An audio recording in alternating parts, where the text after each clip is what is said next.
Scientists believe that dogs and humans originally became best buddies some 30,000 years ago. An Ice Age wolf's skull.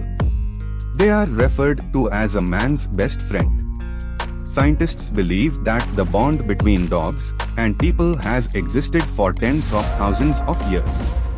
According to new research, the intimate link began between 19,000 and 30,000 years ago in Ice Age Europe.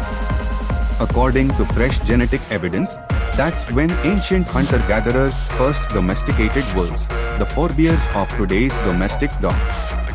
The findings refute a previous idea that dog domestication occurred after the development of agriculture 15,000 years ago in Eastern Asia. In actuality, the dog-human link appears to have a much longer history, dating back to a time when fur-clad people lived in caves and hunted woolly mammoths. Scientists utilized a tried-and-true DNA research technique to determine which wolf populations were most closely linked to living dogs.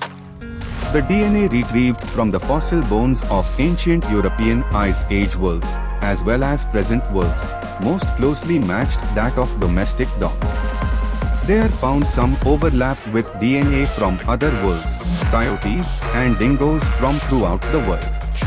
The researchers suggest that early tamed wolves may have been trained as hunting dogs or even protected their human masters from predators.